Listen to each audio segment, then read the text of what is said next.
Hello pong muli mga katambay, nagbabalik pong muli ang inyong katambay, si Katambay Manong po. Dito po sa ating Tambayang Makabayan, komento po na inyong lingkod. Ito po mga katambay, komentuhan po natin. Ito pong nakaraan lang po, kanina lang po ito, kagabi.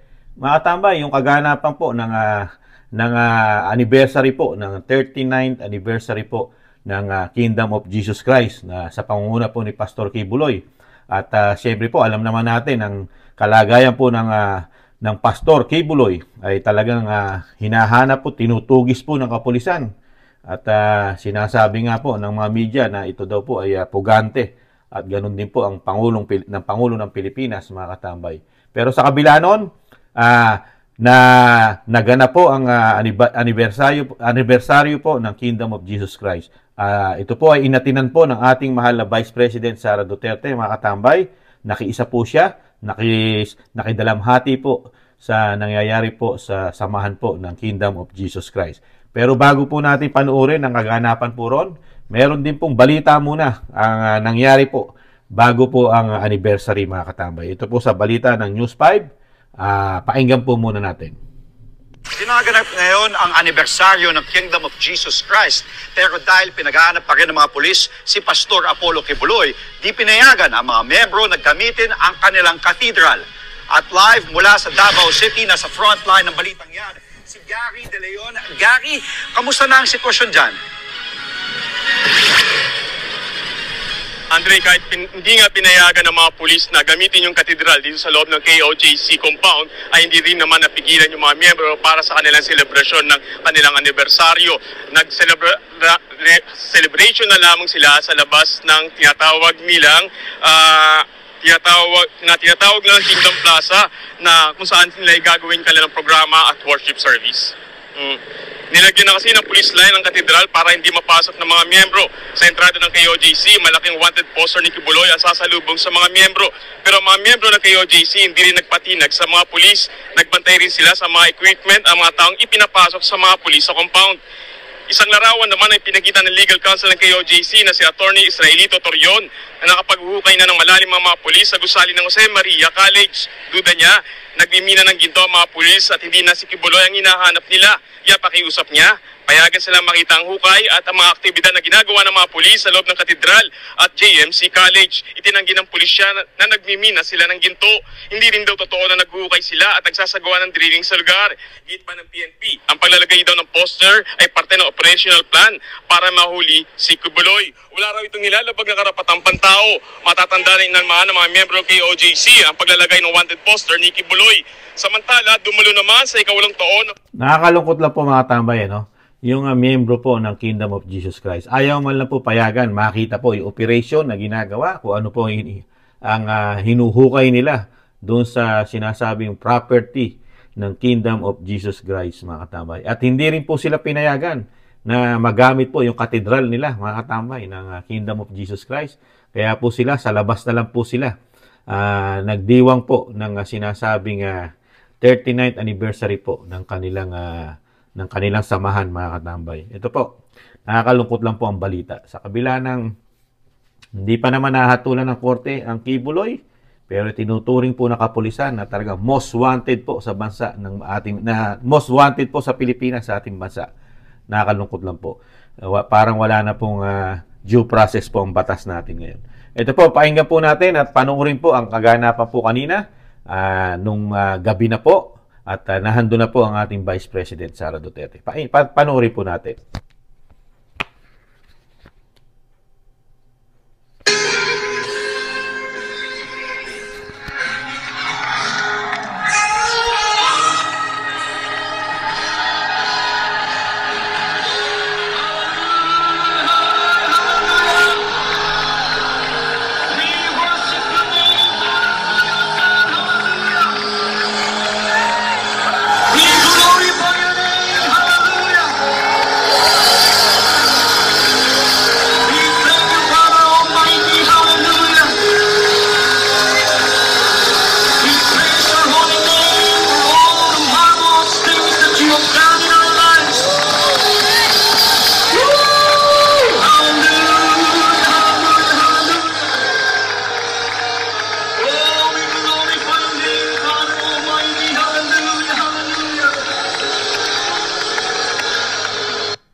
Sama-sama po tayong papangon muli. Unang hakbang napakaganda, kaya puso namin namangha dahil sa mga pangako niya para sa ating bansa. Sabi niya kanyang ipagpapatuloy mga hakbang ni Tatay Digong, kaya tinulungan namin siya o libre pa. Hindi namin kayo bibiguin. Katagalan nagbago ang kanyang kulay, kulang ngayon siya na'y dilaw. Oh my God, what's going on right now? Sinungaling pala. Oh, nabudol kami sa'yo. Oh, nabudol kami sa'yo. O nagsisisi kami, bakit ikaw ang binoto? O ito pala ang gagawin mo sa amin? Dito na naawa sa'yo, tumulong sa'yo, sumupot na sa'yo. Oh, oh, oh, oh. In office from 2022, the president of this country has taken so many foreign trips. A play on his name is Ferdinand Magellan Jr. Let's go over to Avi Gupta. What are the Philippines? That is correct. Ferdinand Marcos Jr. Kaya ngayon nila kami paloko sa mga politiko mangloloko. Sobra na pang-aabuso nyo sa mga Pilipino. Tama na panggagamit nyo sa mga boto naming Pilipino. Nagsasawa na kami sa inyo, mga politiko. Dahil bigla lang kayong umiiba, mula ngayon puti na. Oh my God, President, what is your message to China? sinungaling pala. Oh, napudol kami sa'yo. Sobra. Hindi kami titigil. We will use all resources of government. Bakit hindi? He is a fugitive. O nagsisisi kami, bakit ikaw ang binoto? O ito pala ang gagawin mo sa amin? Dito na naawa sa'yo, tumulong sa'yo, sumuko ka sa'yo. Oh, oh, oh, oh, oh. Oh, napudol kami sa'yo. My God. Oh, napudol kami sa'yo. Magsisisi kami, bakit ikaw ang binoto? O ito pala ang gagawin mo sa amin? Dito manaawa sa'yo, tumulong sa'yo. Yan po mga katambay, yung mga kaganapan po doon po sa Kingdom of Jesus Christ.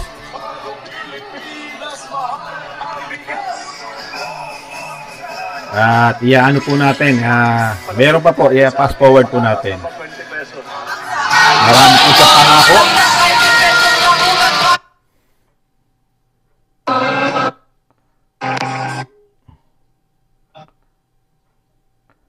At syempre po, painggan po natin mga katambay yung... Ito naman po, meron pa po isa mga katambay. I-set ko lang Meron pa po isa Set po natin yung isa. Dalawa po kasi yung kaganapan na yung mga katambay. Meron din po sa Liwasan Bonifacio, yung mga katambay po natin, mga kababayan natin. Sabay po na nagkakaroon po ng kanina po ng selebrasyon o sinasabing pag-aklas o pagbigay po natin ng ating simpatsya sa nangyayari po sa ating bansa, lalo po ang nangyayari po yung paano po magpatakbo ng gobyerno ang Pangulong Marcos natin ngayon. Kaya po tayo kailangan natin magkaisa rin para ipahayag po sa ating pamahalaan na nangyayari po na hindi po dapat ganito nangyayari sa ating bansa, na masyado po nilang ginagamit ang kapangyarihan, komento ni Kamano, kapangyarihan na temporary lang pong binigay sa kanilang mga katambay. Ito po naman yung kaganapan, mga katambay, sa Liwasan Bonifacio. Tingnan po natin kung gaano po sila karami.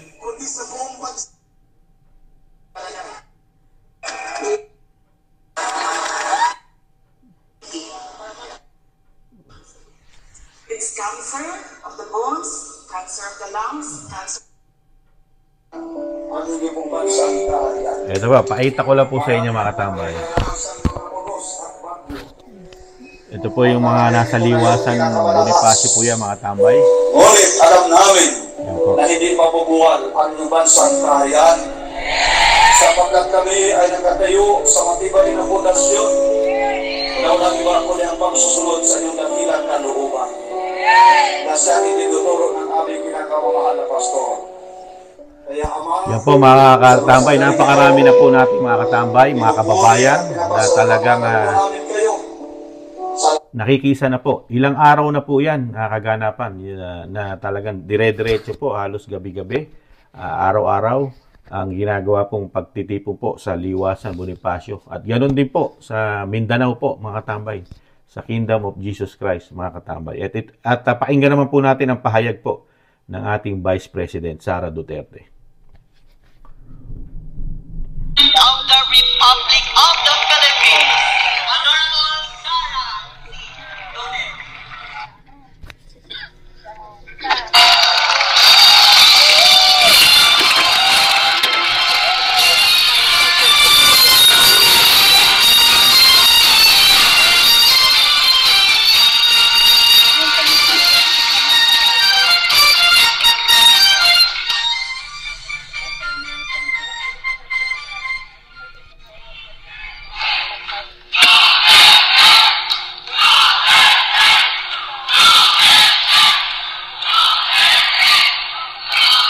Sa Kingdom of Jesus Christ po yan mga tambay, Kingdom of Jesus Christ. Mayong gabi, kaninyong kanan.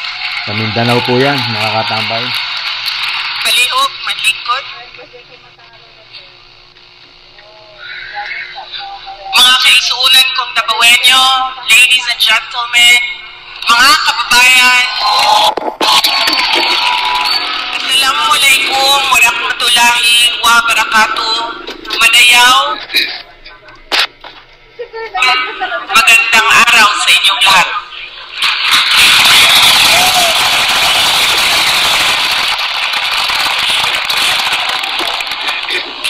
Unahin ko po muna ang aking mga pagpapasalamat. Una po ang aking pagpapasalamat sa Kingdom of Jesus Christ sa inyong paanyaya sa akin na dumalo sa inyong 39th anniversary. Maraming salamat po sa inyong imbitasyon.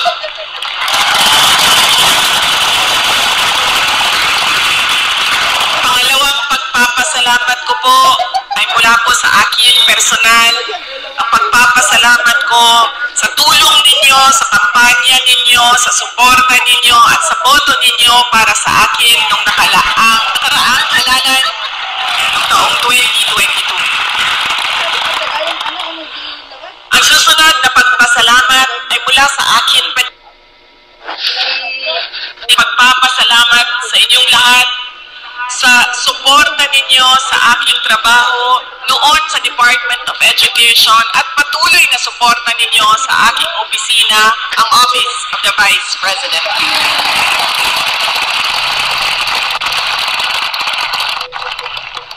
At ang huling pagpapasalamat ay mula po sa aming pamilya, ang pamilya Duterte. Napakalaki ng utang na loob namin sa inyong lahat, mga kababayan, sa pagkakataon na ibinibigay ninyo sa amin na makapaglingkod sa ating minamahal na Pilipinas. Maraming salamat po.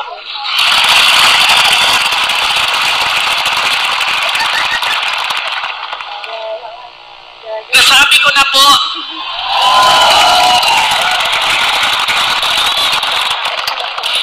unahin ko po muna ay ko rin na nasabi ng membro ng Kingdom of Jesus Christ na sala man ko ni tanan ni Inday Sara ug nidagan pa siya presidente dili na magkalisod-lisod ani.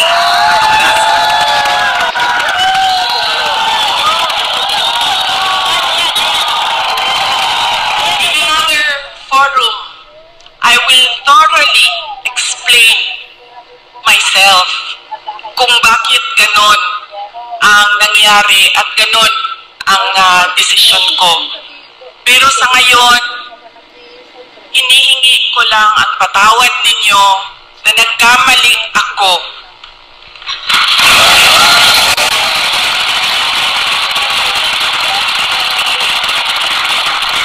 Nagkamali ako sa paghingi ng tulong at suporta nyo para kay Pangulong Bongbong Marcos.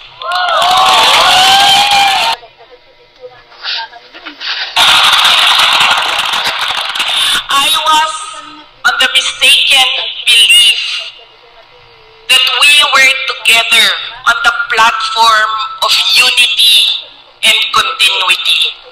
Nagkamali ako, kaya hinihingi ko ang patawad ninyo.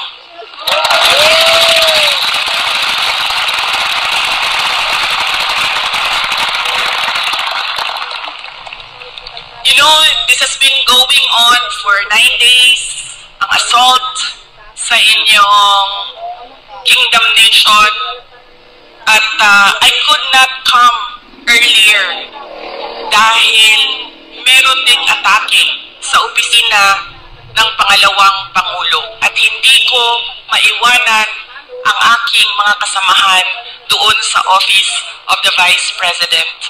But always remember na wala man ako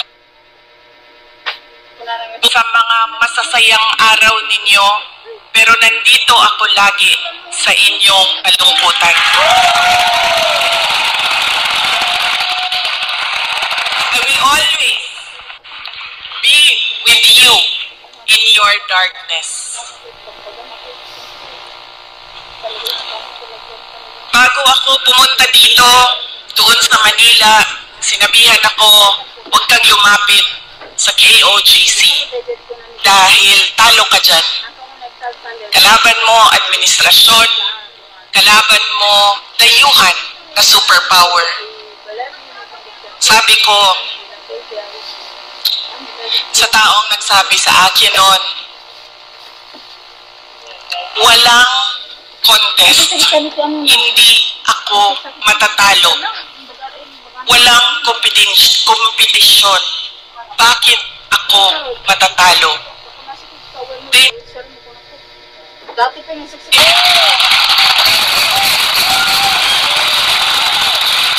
There may only be 8 million around the world.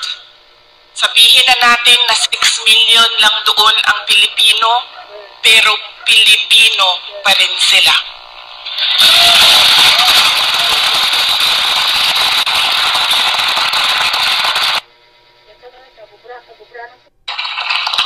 Noong ako ay naging Vice President, isa sa lagi na problema natin, di lang dito sa Davao City, but sa iba't ibang lugar ng Pilipinas, ay ang disaster response.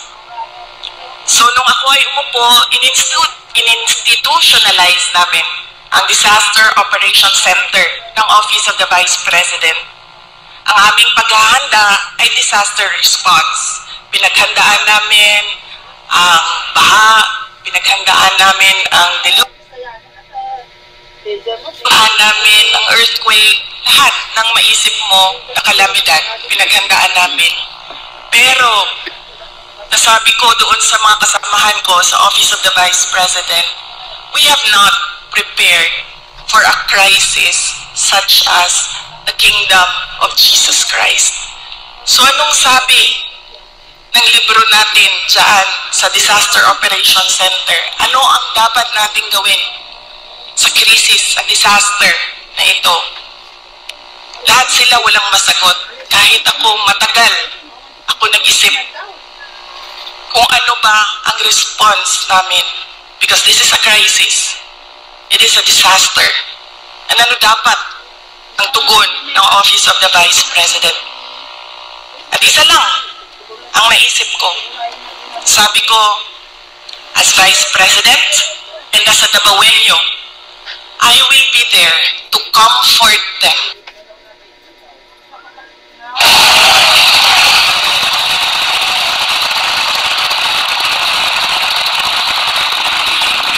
I have a moral obligation to assist them. If they feel that they are persecuted, kahit kukunti lang sila, trabaho ko yan bilang pangalawang Pangulo.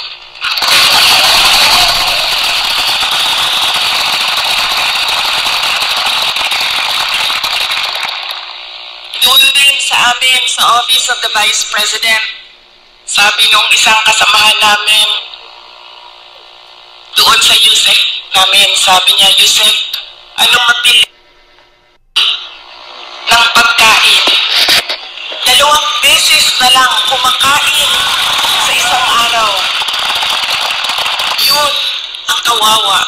Sila ang dapat tulungan. Dumadami ang naghihirap sa ating bansa. Dumadami ang nahihirapan makahanap ng regular na trabaho. Sila ang totoong kawawa at kailangan ng tulong natin.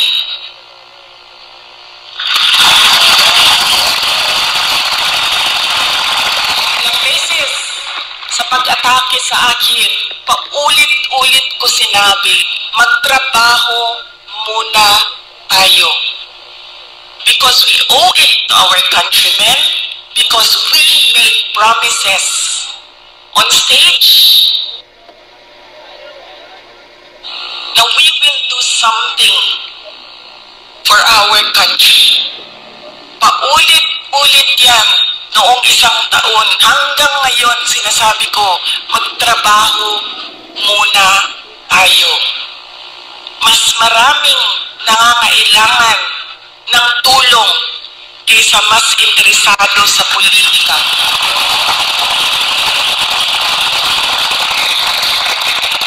Pero this night is not about me and my problems. Hindi ako kawawa. Mas kawawa ang mga kaibigan natin na natutulog.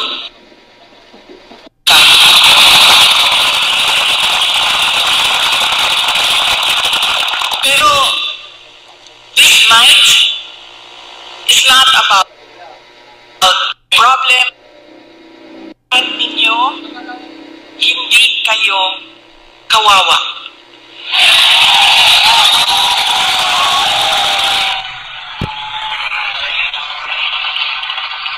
Yan po mga tambay, napakaganda po ng speech po ng ating Vice President. Sa kabila po na talagang nakakalungkot po, paghingi po niya sa atin, lalo po sa miyembro po ng Kingdom of Jesus Christ, yun talagang taos-puso po, tagos sa puso niya ang paghingi po ng tawad dahil po sa nangyari po na sinasabing nabudol po ang ating bansa. Isa na po si Vice President Sara Duterte sa nabudol po mga katambay. Dahil nakita po natin ang nangyari po ngayon, yung mga promises, yung continuity, yung ipagpapatuloy, unity, hanggang kampanya lang po ang nangyari po mga katambay. Hanggang kampanya lang. Kaya po hindi po nakita ni Vice President yung mula sa puso na nilabas sa bibig ng Pangulong Marcos Jr. nung kampanyahan na siya po ay nililigawan at sinasabing kailangang manalo ang isang Marcos sa Malacanang, mga katambay. Nung mangyari na po, komento ni Kamanong, doon na po lumabas ang mga ugali po ng kanyang sinamahan para manalo, maupo sa Malacanang. Lahat po halos ng nakapaligid ay nagkaisa po ng mga pag-iisip magmula po sa Pangulo, sa kanya pong First Lady, pinsan, kapatid, at yung nakapaligid po. Talagang pare-parehas po yata, di umano ng layunin na maging yung kapangyarihan kanilang temporaring na ibigay ng mga Pilipino, ay talagang ayaw na po yatang mawala sa kanila. Nakakalungkot lang po. Saka yung sobra pong paggamit ng power at yung batas na halos parang nasa kamay na po nila. Ang batas na sila lang po dapat ang masunod. Yung sinasabi nga, sobra-sobrang pagkitil ng karapatang pantao. Di ba? Komento ni Kamanong, kahit ni Vice President, di ba? Doon po sa, mahaba po yan yung kanyang paliwanag. Bakit, kung hindi sobra ang kapangyarihang ginagamit mo sa Kingdom of Jesus Christ, yung pag-serve mo ng warrant of arrest, pag sinasabi mong paghuli sa sinasabi niyong wanted na si Pastor Kibuloy at meron pang 10 milyong patong sa ulo, pero i-serve mo ang isang warrant of arrest na meron kang 2,000 mahigit na kapulisan at may kasundaluhan pa.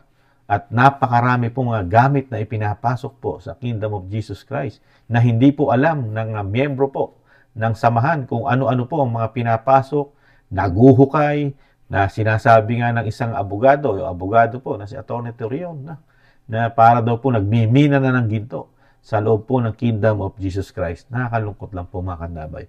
Kailan po kaya matatapos ang ganitong sistema na pagpapatakbo po sa ating pamahalaan? At sa kabila rin po noon, yung simpatsya po ng isang Vice President na nakita po natin yung kanyang kalungkutan sa kabila ng hindi lang po ang Kingdom of Jesus Christ ang nalalagay po sa alanganin, pati po ang opisina po ng Vice President at ang pamilya Duterte ay nasasama at kauna-unahan pong ginagawa ng demolition job at ng sinasabi ng political harassment. Ayon na rin po yan sa Vice President dahil po sa nangyayari po sa sinasabing kapangyarihan na ayaw nang mawala sa kanila.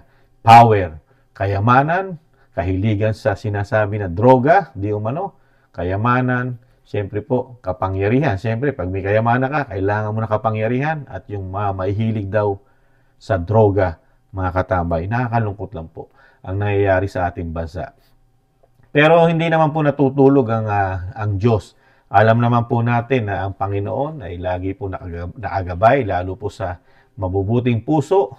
At siyempre po, sa nagtatrabaho po na alam niya na hindi po pababayaan ng Panginoon po ang ating bansa. Dahil po yan nag-iisang bansa na talagang yung kalayaan at ang mga Pilipino ay makadiyos. Makadiyos po ang mga Pilipino, mga katambay. At napakarami na po natin yung pinagdaan ng sakuna at sa crisis ang ating bansa. Lalo na po, siyempre, yung pananakop pa ng ibang bansa na sinakop ang ating bansa, pero nahandyan pa rin, nakatayo pa rin ang mga Pilipino, ang ating bansa. Kaya ito pong nakikita po ni Kamanong, komento ni Kamanong, wag o hindi naman po magtatagal ito mga katambay, itong nangyayari po sa ating bansa. At ito pong nangyayari na sobra ang paggamit ng kapangyarihan at merong mga nangyayaring panggigipit at sinasabi nga rin ng ating Vice President Sara Duterte na magtrabaho muna tayo. Kailangan natin magtrabaho. Kaya lang, hindi po siya pinakikinggan ng mga ito. Lalo po yung mga kasamahan niya sa politika. Di po ba? Dahil nga naman yung kailangan ng tao, sobra ng hirap ang dinadanas ng ating mga kababayan sa ating bansa. Napakamamahal ng bilihin at napakahirap makakita ng trabaho sa ating bansa. Pero sa kabila hindi naman tinutugunan Ano po ang ginagawang pagtugon? Meron naman pong pagtugon tayong nakikita. Kaya lang, hindi po sa pangkalahatan. Ang ginagawa pong pagtugon ng ating pamahalaan ay hindi po pangkalahatan, mga katambay. Bakit ko po nasabi? Dahil yung kanilang pagtugon sa kahirapan ay iilan-ilang mga kababayan lang po ang nakakaranas po ito. At temporary lang po. Temporary. Dahil ayuda po ang tinututukan po ng pamahalaan, pagtugon sa kahirapan, ayuda lang po ang kanilang ginagawa. 2 taon na pong ayuda, mga katambay, na yung kakarampot na pera, ayuda, pag yan ay naubos na, ganun pa rin po ang problema ng bansa. Kahirapan, mahal na bilihin, kawalan ng trabaho na mapasukan ang ating mga kababayan. Nandun pa rin. Kaya yung sinasabi ni BP Sara, hindi pangmalawakang solusyon ang ginagawa ng gobyerno. Hindi po sila tumutugon doon sa mga pinangako nung halalan sa ating bansa. At lalo-lalo na ang Kamara At ang Senado, wala po halos sa tulong na nagagawa sa problema ng bansa. Puro politika po ang yung dalawang sangay na sana'y makakatulong lalo sa kahirapan ng ating bansa. Tumulong sana, sugpuin ang kahirapan at yung nagmamahalang bilihin, kawalan ng trabaho, yung maliit na kita ng ating mga kababayan, kakarampot na hindi rin masolusyonan ng gobyerno sa pangunguna po ng sinasabing magbabalangkas ng batas, ang Senado at Kamara. Hindi po natututukan yan ang problema ng taong bayan. Ang inaatupag po nila, siyempre, yung kanilang pangsariling interest di umano, mga katambay. Yung kapangyarihan, pamumulitika, yan lang ang nakikita natin. Magdadalawang taon na ang problema na tinututukan nila kasama ang pamahalaan ay politika. Unang-una po ang pamilya Duterte, kasama na rin po siyempre ang Kibuloy, ang Kingdom of Jesus Christ, di po ba? At yung mga kaalyado nito na nakapaligid halos ang tinututukan din, di po ba? Nakikita po natin yung araw-araw. Laman ng balita, laman ng mainstream media, mga Duterte, Vice President, kasama po ang dating Pangulong Duterte, siyempre, ang dalawang senador, Bato at Go, ang Mans Carpio, ang asawa ng Vice President, ang kapatid na si Pulong, ang kapatid na si Baste, at marami pa. Nandiyan pa sila Roque, di ba? Bantag, Tebes, at si Mayor Guo, na talagang sinasangkot po, ini-involve po sa mga Duterte. Kasama po, di umano ang media, ang mainstream media, para po dito sa sinasabing demolition job. At pati ang makakaliwang grupo ay nasama na rin po yata, mga katambay. Nagsama-sama na talagang pabagsakin ang mga Duterte, mga katambay. Pero sinasabi ko nga, mga katambay, di ba? Hindi natutulog ang Diyos. Hindi natutulog sa mabuting puso ang Diyos. At hindi sana mapabayaan din ang ating bansa na talagang malugmok sa sobrang hirap na dinadanas po. Lalo po sa ngayon. Sobrang paggastos ng pera, pero wala pong nakikitang improvement o sinasabi kaginawahan ang mga Pilipino. Sobra-sobra po. Trilyon-trilyon, bilyon-bilyon po ang pera sa loob lang ng 12 buwan ang hinahawakan po ng ating pamahalaan. Pero ganun pa rin po. 2 taong ang solusyon, ayuda para sa mahihirap. Sinasabi dun sa mga nagtatrabaho naman, ang solusyon, kadiwa. May kadiwa tayo para doon sa sinasabing maliliit ang kita, sa kadiwa daw po. Pero ang kadiwa naman ay kakapiranggot. Ikumpara mo sa napakarami nating kababayan, Pilipino na mahigit 100 milyon, iaasa mo lang sa kadiwa na doon ka makakabili ng murang bilihin. Hindi po solusyon yan. Band-aid solution lang po ang tawag yan, Band-aid. At yung sinasabing ayuda, komento ni Kamanong, malaking korupsyon pa rin po yan, mga katambay. Komento ni Kamanong, puro korupsyon po yan. Alam naman natin na ang ayuda, may kakambal na korupsyon di umano.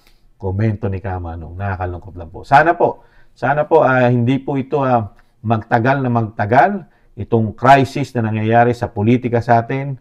Sana po, sa lalong mabilis, sa lalong madaling panahon, magising po ang ating mga kababayan, kasama na rin po siyempre ang ating mga kasundaluhan, kapulisan, para po muling maiayos ang ating bansa, maitama po at makapaglagay po tayo siyempre ng mga tunay na maglilingkod sa bayan. Meron po pong makabayan, makapuso at makatao na hindi po naglilingkod sa mga banyaga na mga katulad po ng mga powerful na bansa. Sana hindi po tayo nagiging tuta. Kailangan sa mga Pilipino po tayo maglingkod, mga tambay. Sa Pilipinas ang ating paglingkuran at pagyamanin natin ang ating bansa. Hindi natin kailangan maging tuta ng dayuhan, mga katabay. Kaya natin tumayo sa sarili nating paa. At wala tayong kaaway. Never po tayo nagkaroon ng kaaway. Nadadamay lang po tayo dahil sa napakalaking interest sa ating bansa. Napakayaman po kasi. Lalo po sa ang ating bansa. Napakayaman sa lahat po ng yaman meron tayo, mga katambay. Kaya po pinag-aagawan, pinag-iinteresan ng mga powerful na bansa ang ating bansa. Dahil napakayaman sa mga minerals, sa lahat ng klase ng kayamanan. Siyempre po, nandiyan may langis, ginto, gas, at marami pang iba, mga katambay. Nakakalungkot lang po. Nadadamay tayo, nagagamit ang ating bansa. Yun nga sinasabi ni BP Sara, di ba?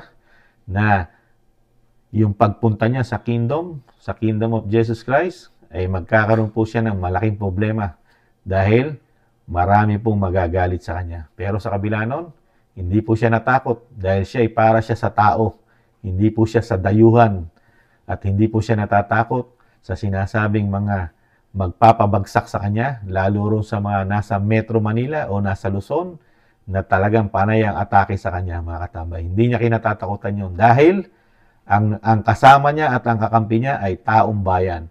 Taong bayan, hindi mga dayuhan, hindi mayayaman, hindi mga oligarko, at hindi mga media ang kanyang kasama.